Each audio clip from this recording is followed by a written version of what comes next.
Seattle, Washington, autumn 2023. The rain hadn't let up in days.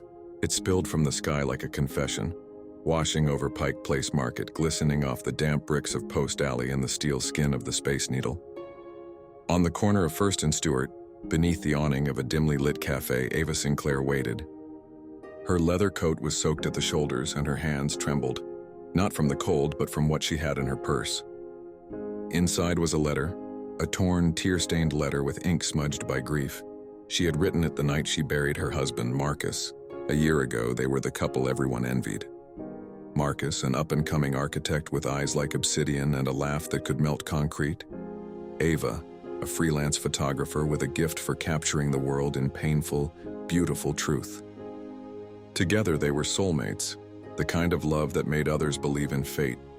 But fate has claws. It started small. Missed calls, late nights, whispers of a project that didn't exist.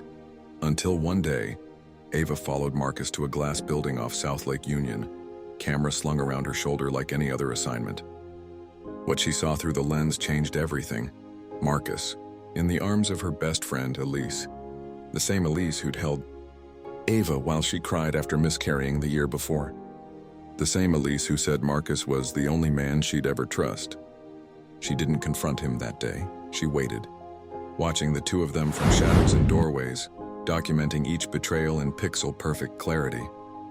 Their secret getaways, the stolen touches, the love notes that Marcus never meant for her to see. Then came the crash, late December, a winding road near Snoqualmie Pass. Marcus behind the wheel, Elise beside him. A sheet of black ice and 2 seconds of fate decided everything. Elise died on impact. Marcus survived, but barely. He'd spent the last 10 months in Harborview Medical Center. Broken body, shattered legs, memory half gone. They told Ava he asked for her the moment he woke up, that he cried when she entered the room, that he didn't remember the affair. And maybe he didn't, but Ava did.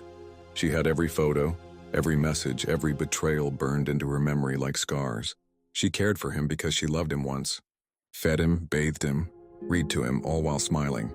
But inside, she was building something. A gallery. She called it Fragments. Photos of Marcus and Elise, printed in black and white, enlarged, displayed with no names but every truth. A gallery opening set for November 3rd, the anniversary of the affair's first kiss. A betrayal frozen in time presented to Seattle's elite, to his clients, his friends, his family tonight. She sipped her coffee slowly as the rain thickened. Behind her, cars hissed across the wet streets. People laughed under umbrellas. But Ava only watched the gallery across the road.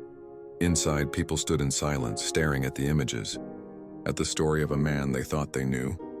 Ava watched Marcus arrive in his wheelchair, pushed by his nurse. His face turned pale as he rolled past the blown-up photo of him kissing Elise in her condo, past the hotel keycard, past the calendar with a date circled in red, the day Ava had been in the hospital for emergency surgery, alone. He broke down by the final photo, a blurred self-portrait of Ava crying in a mirror, holding a pregnancy test with trembling hands. She hadn't told him. She didn't need to. The nurse wheeled him out in silence. By the time Ava crossed the street and entered the gallery, it was nearly empty. Only her best friend Jonah remained, arms crossed, looking at the last photo. He didn't know, did he? He asked softly. No, Ava whispered, but now he does. Jonah looked at her with a mix of sorrow and pride. And does it help? Ava blinked, her eyes burning. No, but it ends it. Outside, the rain continued, unrelenting and endless, just like grief.